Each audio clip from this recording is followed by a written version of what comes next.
My name is Erich Kurschat. I'm so glad to have you here. Welcome to the second in a series that I am having called Harmony Insights Lunch Dates. My goal for this was to bring people together for a meaningful, actionable conversation when I think we really need it most. And I hope you are all staying at home and healthy and staying connected. You know, when people first started using that term socially social distance, I got a little nervous. I know some colleagues of mine got nervous. The goal is physical distance, but socially, I really wanted people to feel connected. And I think that's where we are right now as we're settling into a new routine. We really do crave that meaningful connection. And so I thought, why not have a series of lunch dates where I can bring on inspiring colleagues of mine for some insightful, meaningful, actionable conversation. And so that's what we're going to do today with our guest, Gregory. Before we get there, again, my name is Erich Kurschat. I have a company called Harmony Insights.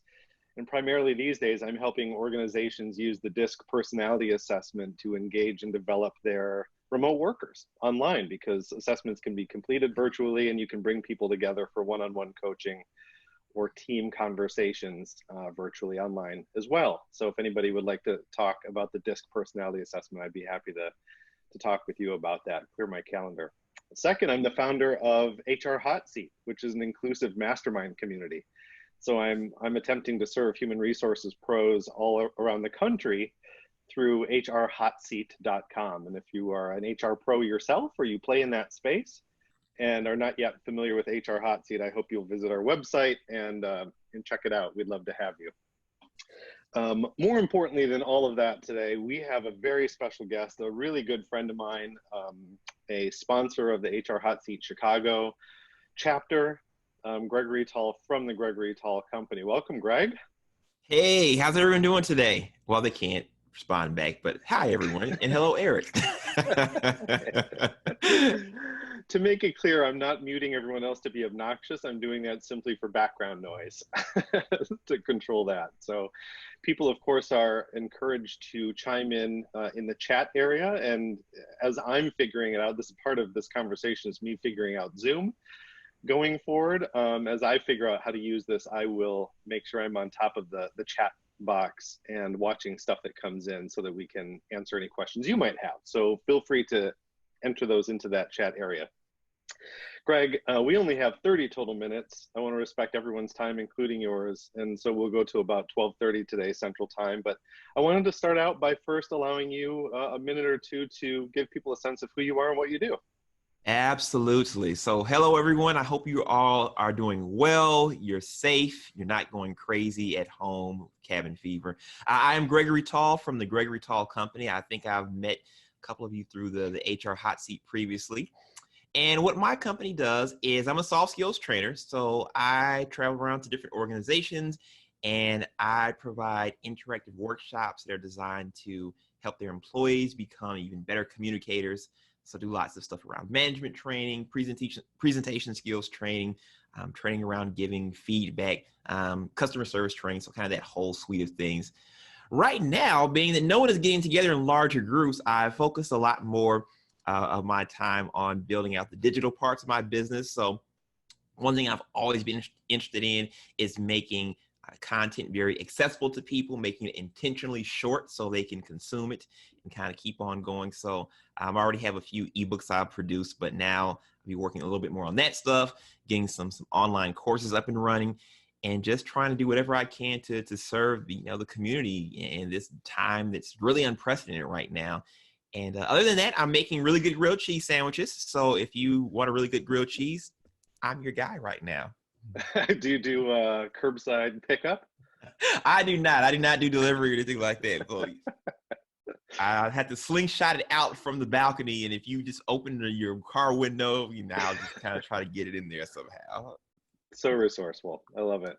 Well, I've been really excited to have you on. You've had a couple of great webinars this week where you were talking with people about the job search and how things look different these days than they used to look, and how people are engaging digitally. And so I wanted to talk about some of that today because I know it's going to be fresh in your mind, and I know you have a lot of great thoughts on the topic. And I thought I would I want to start us off in a couple of different ways. I have some of my own notes, but Mhm.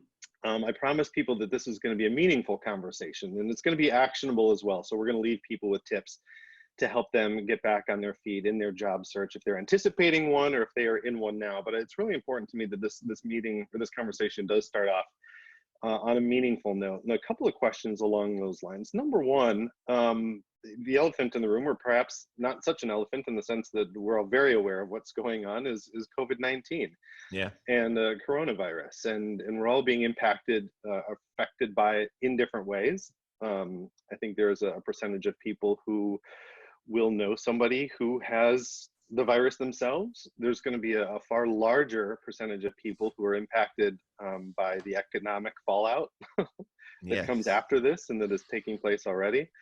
We're going to talk about some of that today, of course. How have you personally been impacted so far by the coronavirus? So for me, as I think is true of your business as well as anyone who's in this space right now, my work primarily is doing training, in person. So my client group size ranges from, I might have sometimes just, 6 or 8 people in a room. Usually it's someplace between like 24 to 35. But for example, one of the, events that was recently canceled was I had an event coming up in Texas that would have been 500 people. So being that we're not doing any social gatherings anymore, a lot of the training has been either postponed or some organizations are considering virtual options. But that gets tricky because if you're doing something fairly short, I'd say like, maybe no more than, an hour and a half or something like that. I think it's doable, but if you're talking about, a half day or full day training, it's really hard. And I have a lot of tricks up my sleeve, but it's really hard to keep people engaged for such a long period of time when they're not actually together and able to interact in ways we're more traditionally used to doing so socially. So for me, what's mainly happened is a lot of stuff has kind of been postponed. And the good news is most of that stuff has been rescheduled. But I think the reality is none of us really know for certain when we come out of this right now. So I'm keeping my fingers crossed and trying to stay hopeful in the meantime. Great, thank you. I appreciate hearing that. That's good perspective, and I think probably one that a lot of people are sharing now that are attempting to do the work that we are. A lot of the people that we have online now are thinking about the work that they do or have done, and trying to get some clarity around what they want to do going forward. And I think the big question behind a lot of that is why? Why do we do the work that we do? Mhm. And I think if you don't start there, you don't always experience the success professionally that you could otherwise. Just briefly, why do you do the work that you do? I'll start with my original answer. So ever since like the 8th grade, whenever someone asked, what is my career goal, I said I can summarize it in 2 words: to retire. Now it's deeper than that, of course. It's kind of got this whole thing, right? No, but for me, the work that I do with regards to learning and development, I mean, it's really about I fundamentally am intrigued by, interested in, and wholly believe in the notion of investing, right? And when you think about people, the investment we can and we do make in ourselves is how we develop ourselves as individuals, as professionals. So I've always really appreciated learning and development because I don't think we're going to become stagnant in our careers or our abilities. And I find this as the most compelling and engaging way to keep people developing, going forward. So I really love the work that I do. I love the chance to be able to work with such a vast array of people, which I get the privilege of doing the work that I'm engaged in. And also, I mean, for me personally, I mean, I learned a lot along the way too. One of the cool things about my work is that because I do get the chance to work with so many different organizations and so many people, even as the facilitator in the room, I walk out of every session just having picked up and learned so much myself. So for me, it's really the best of both worlds because I love to learn and I love to share with others. So when I'm doing something, any session, I'm getting an opportunity to kind of share and tell stories and engage with people. But the other thing I get a chance to do is to really hear from them and learn from them. So um, that kind of reciprocity of learning is what really keeps me engaged and interested in this work.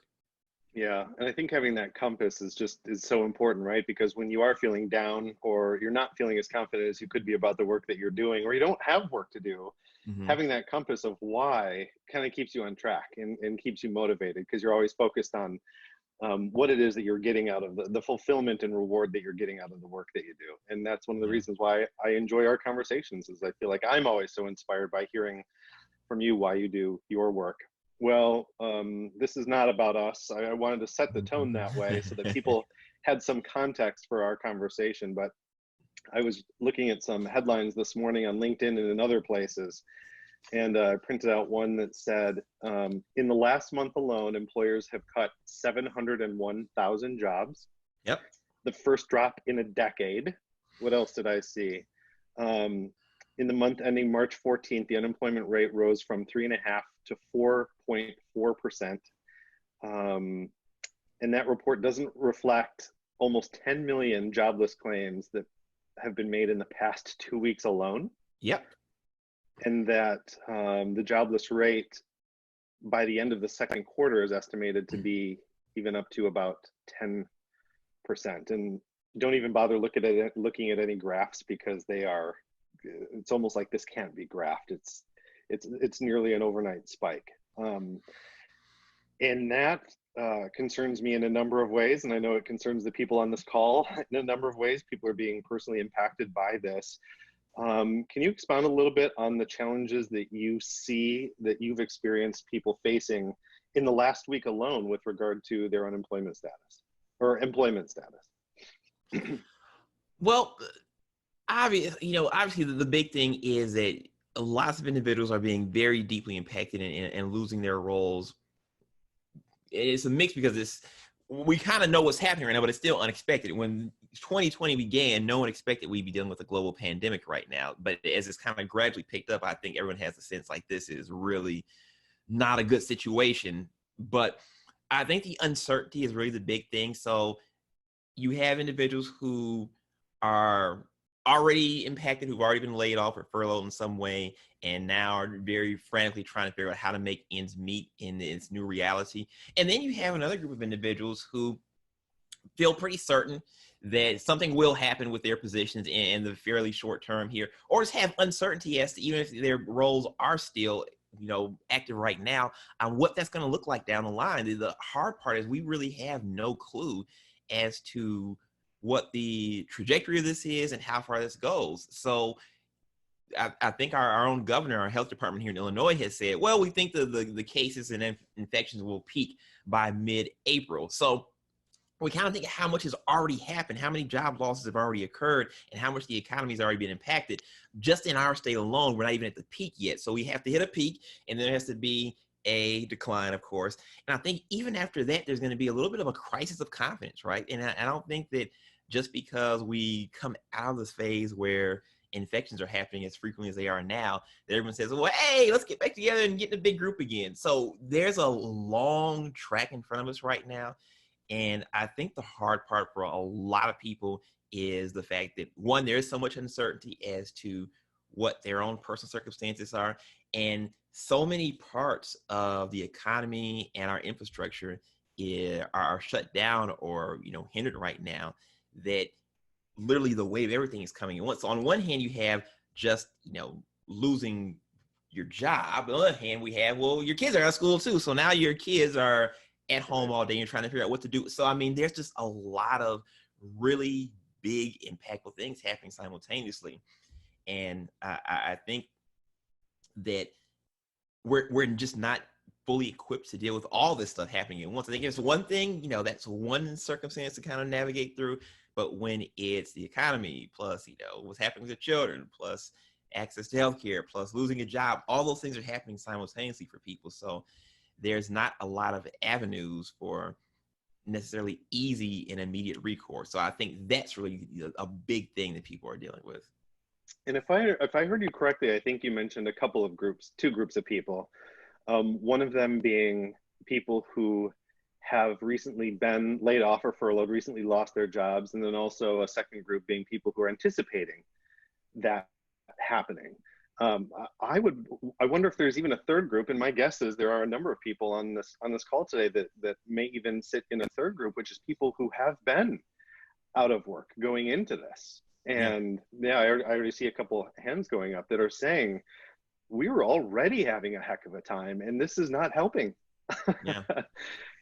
I even put in maybe in the description for this that, what are the odds that you're already having a difficult time finding a job, and then a global pandemic happens. You'd Yeah. almost laugh about it if you weren't so frustrated, if you didn't feel like pulling out your hair because it was already difficult enough to get a job, with employment numbers being how they are, et cetera. So I wanted to acknowledge right off the bat the challenges, the specific challenges that people are facing, and especially from your perspective. What I'm guessing then is that people are kind of throwing up their hands and saying, where do I even begin? I have to Yeah. deal with homeschooling my children, and I have to make sure that I have the pantry stocked, and I was already having a hard time, or this is unexpected, and I don't feel like I have a network. I don't feel like I have the skills to network and job hunt now. Are companies even hiring? So many questions going through people's heads. Where do you think they need to begin? Wow, that's a great question. And, the first thing I'd like to really do is I just want to acknowledge that, the feelings that everyone's having right now, myself included. And I think it's very tempting to fall into one of two camps, to say, it's going to be okay, camp. Just kind of pretend like none of this stuff is going on and we're all going to persevere and not acknowledge the worry and hurt and angst. I only speak for myself when I say it, feeling right now. And then there's the other camp. It is what it is. It's going to get bad. We have to deal with it. So I think it's so important for us to first just acknowledge our own humanity and say, this sucks for real. And this concerns me. This is like scary. And I don't really know exactly what I'm doing right now, and give ourselves permission just to feel that worry, that angst, that concern, that uncertainty, that all that stuff. So I think, for me, I really start there. And even as this is kind of played out, I've gotten to the point where I've stopped tuning into the news as much, because the more you hear, at some point, you're kind of informed about everything you need to know in that time and space. But the more you hear, it kind of continues to push that anxiety. In terms of starting, I think the big thing is in any circumstance, is to start somewhere. And I mean it simply as that there's so much we're all managing right now with kids and trying to have, food and trying to get the job search. And it can be overwhelming to figure out, where do I even begin? There's so much I'm trying to do right now. And so for me, when I'm feeling that way, I just start with something. And I usually make something very small, something that's very easy, something that's very actionable, that I can say at the end of the day that I did this one thing. And that then becomes a catalyst for something else. And I'm a big believer in, we all create to-do lists. And I think in times like this, it's helpful to also have a done list. So at the end of a day or an hour or whatever, we can kind of look back and say, here's what I actually did and accomplished today, as opposed to every day looking at this long list of to-do things that I didn't get to. So take that to-do and move it to a done list, so that at the end of the day, you can say, I actually did do something that's productive, that's helpful, that's actually going to improve my circumstances for the next day. Sometimes that's a great point, and I've heard it said that sometimes that list isn't always so logical. And I'm kind of borrowing from a method that I heard of getting out of debt, that a lot of people jump right at the highest interest rate loan. Mm-hmm. And you and I have talked investments before, and personal finance, that people will go and say, well, yeah, that's the most important thing for me to chip away at, is that highest interest rate loan.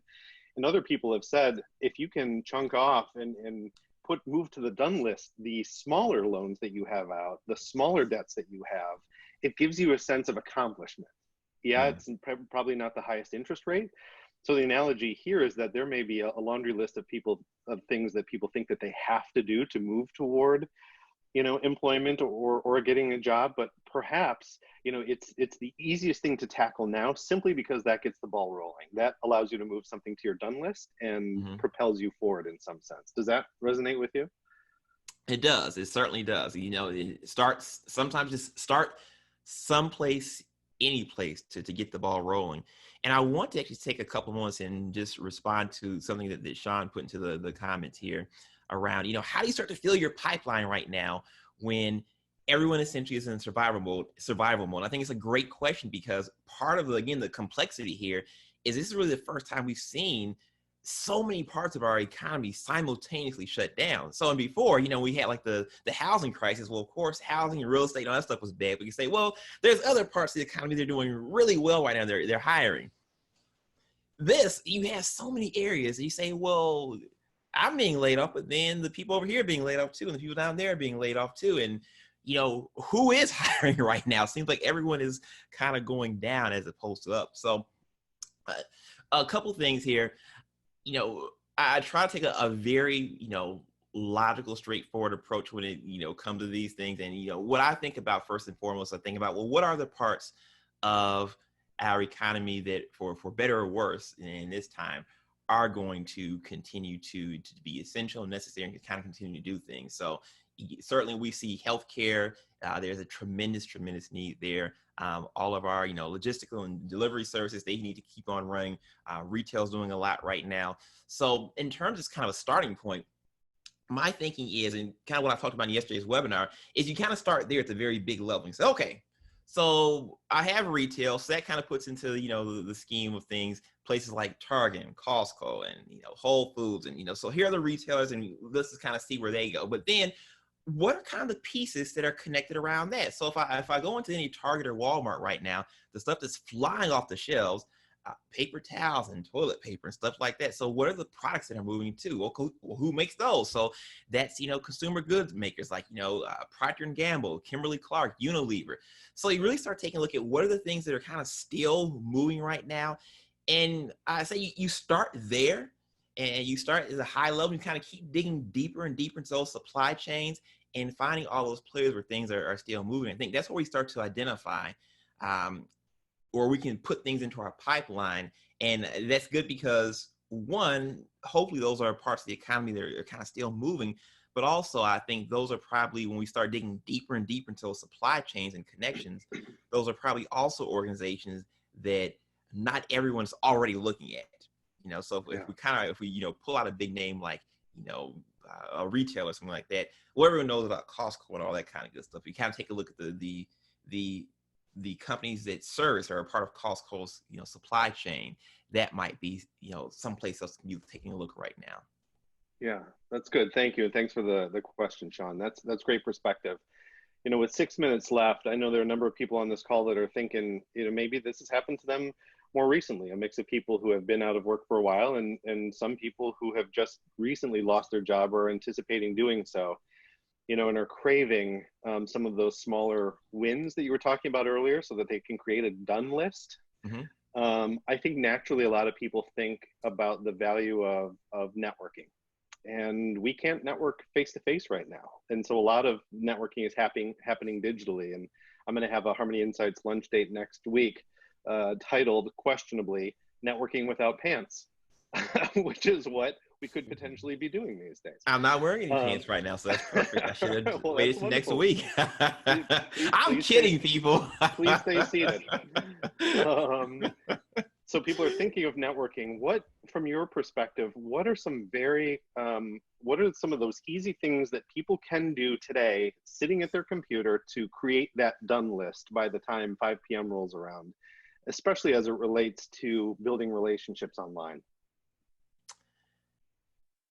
Taking just a moment to reach out and just connect with someone, just ask how they're doing. And that's something I've been doing a little bit more of since this whole thing started. I try to do it anyways. I try to, kind of have just an ongoing rotation of making sure that, people that I'm close to, I'm touching them every so often anyway.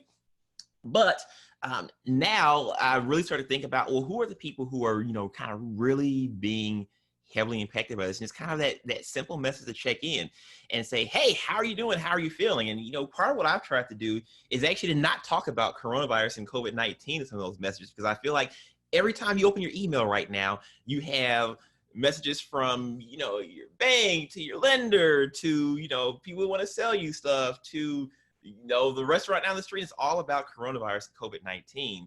And we get so much that it's just overwhelming. So I try to reach out to people and just ask, about something besides that, or ask how they're doing, just generally speaking, and, what kind of, stuff they're doing today besides, being concerned with the ongoing pandemic. So taking some time to connect with people. A short email doesn't have to be long. So a couple paragraphs, checking in, share something that's fun, that's unrelated. I think now's a great time to, again, come back to humanity. And one of the things I try to be mindful of is it's great to development and professionalism and all that great stuff. But I think now people just even appreciate like a really good laugh, or like a really good video from back in the day. So I'm trying to do some of that stuff and just, again, respect the humanity of people. And I think one thing that we've seen in this, and I hope we'll retain this in the aftermath, is that we have lots of systemic issues in our society, right? I think this really showcased some of that.